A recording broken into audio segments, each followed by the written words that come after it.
19 సబ్స్టేషన్లు 21 pump హౌజులు 203 కిలోమీటర్ల టనెలు ఇదేది చూపకుండా ఒక బ్యారేజీలో కొన్ని పిల్లర్లు కుంగిపోతే దాన్ని భూతద్దంలో చూపించి కోడిగుడ్డు మీద ఈకలు బీకే ప్రయత్నం చేస్తూ ఉంది ప్రభుత్వం.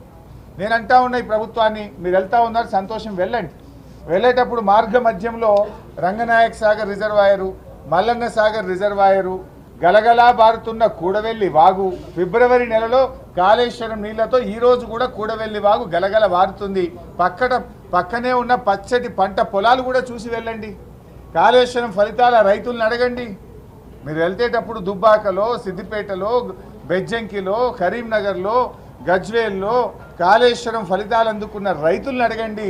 ఎలా మాకు మేలు జరిగిందో ఆ రైతులు కూడా చెప్తారు. ఇలా మొత్తంగా ఇలా నిన్నగాక మొన్న కర్ణాటక నుంచి కాంగ్రెస్ పార్టీ ఎమ్మెల్యేలు వచ్చినారు మన రాష్ట్రానికి ఒక వారం కింద. కర్ణాటక నుంచి కాంగ్రెస్ ఎమ్మెల్యేలు వస్తే ఎక్కడికి పంపినారు? మల్లన్న సాగర్ను, రంగనాయక సాగర్ను చూపించారు. కాళేశ్వరంలో భాగమైనటువంటి రంగనాయక సాగర్ను చూపిస్తే అది చూసి కర్ణాటక కాంగ్రెస్ ఎమ్మెల్యేలు ఇది మహా అద్భుతం అని చెప్పి మనల్ని మెచ్చుకొని పోయినారు. వీడియో ఫుటేజ్ ఉంది, పేపర్లలో కూడా వార్తలు వచ్చినాయి. మరి అవి కూడా చూపించాలి కదా. కేవలం ఒక మేడిగడ్డ దగ్గర జరిగిన దాన్ని పట్టుకొని మీరు కోడిగుడ్డు మీద ఈకలు బీకి రాజకీయంగా ఏదో 4 ఎంపీ సీట్లు రావాలనో, రాజకీయంగా లబ్ధి పొందాలనో, మా మీద బురద జల్లాలని చెప్పి ఒక ప్రయత్నం మీరు చేస్తూ ఉన్నారు.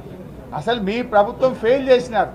ఆనాడు తమ్మిడిహట్టి దగ్గర మీరు ప్రాజెక్టు ప్రతిపాదిస్తే అది చాప్రాల్ వైల్డ్ లైఫ్లో శాంక్చురీలో ఇరుక్కపోయింది. 2007లో మీరు ఆనాడు ప్రాణహిత చెవెళ్లకు ఆలోచన చేసి జీవోలు ఇస్తే 2014 దాకా మీరు అధికారంలో ఉన్నారు. 7 ఏళ్ళు మీరు అధికారంలో ఉండి ఎందుకు మీరు అనుమతులు తేలేదు? ఎందుకు మీరు తమ్మిడిహట్టి దగ్గర బ్యారేజ్ కట్టలేదు? మహారాష్ట్రలో కాంగ్రెస్ ప్రభుత్వం, ఆంధ్రప్రదేశ్లో కాంగ్రెస్ ప్రభుత్వం, ఢిల్లీలో కాంగ్రెస్ ప్రభుత్వం, 3 చోట్ల కాంగ్రెస్ ప్రభుత్వం ఉన్న 7 ఏళ్లలో కనీసం ఆ ప్రాజెక్టుకు మీరు అనుమతులు కూడా ఎందుకు తేలేకపోయారో ఇవాళ ప్రజలకు సమాధానం చెప్పాలి. ఆనాడు అసలు నీళ్లు లేని చోట మీరు బ్యారేజ్ను ప్రతిపాదిస్తే దాన్ని రీఇంజనీరింగ్ చేసి సెంట్రల్ వాటర్ కమిషన్ సూచనల మేరకు నీళ్లున్న చోటికి దాన్ని మార్చి ఇవాళ 3 ఏళ్ళు నీళ్లు ఇచ్చి చూపించాం. మేము 3 సంవత్సరాలు పంటలు బండినాయి.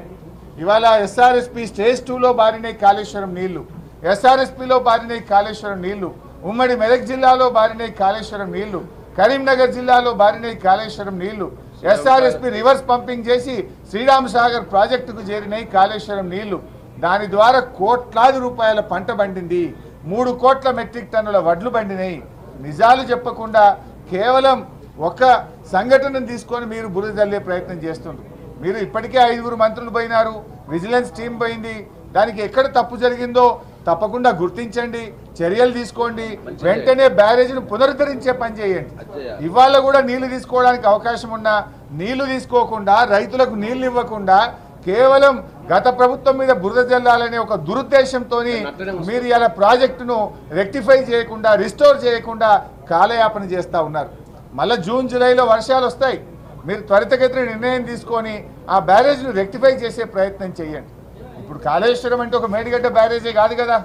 కాళేశ్వరంలో అనేక రిజర్వాయర్లు ఉన్నాయి. కాళేశ్వరంలో భాగంగా మల్లన్న సాగర్, కొండపోచమ్మ సాగర్, రంగనాయక సాగర్, అన్నపూర్ణ రిజర్వాయర్, మిడ్మానే రిజర్వాయర్ ఇవన్నీ కూడా ఉన్నాయి కదా. అద్భుతంగా అవి నిర్మించి ఇలా రైతులకు నీళ్ళు ఇస్తూ ఉన్నాయి, ఫలితాలు అందిస్తూ ఉన్నాయి. కానీ మీరు ఒకే ఒక మేడిగడ్డకు తీసుకువెళ్ళి ఒక చిన్న సంఘటనను భూతద్దంలో పెడుతున్నారు. ఎస్, దాని మీద ఎంక్వైరీ చేయండి, మేము వద్దంటలేం. దాని కఠినమైన చర్యలు తీసుకోండి, వద్దంటలేం. కానీ వెంటనే రెక్టిఫై చేయండి. Not at the cost of farmers. రైతులను ఇబ్బంది పెట్టే ప్రయత్నం చేయొద్దు. రేపు మళ్ళీ వానకాలానికి రైతులకు పంటకు నీళ్ళు తీసుకోవద్దా మనం? ఇప్పుడు యాసంగి పంటకు కూడా రైతులకు నీళ్ళు ఇవ్వద్దా? కానీ మీరేంటంటే రైతుల్ని ఇబ్బంది పెడుతున్నారు.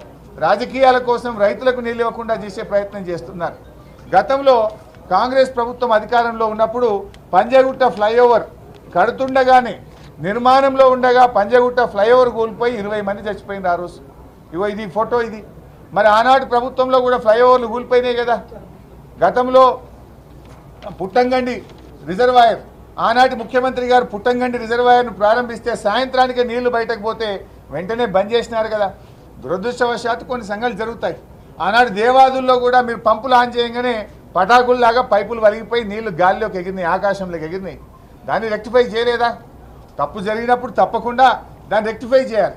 కానీ మీరు దాన్ని భూతద్దంలో పెట్టి రైతులకు నష్టం చేసే పని చేయొద్దు, రైతులకు నష్టం చేసే విధంగా చేస్తున్నారు. ఇవాళ మీ అన్ని దివాలాకోరు రాజకీయాలు.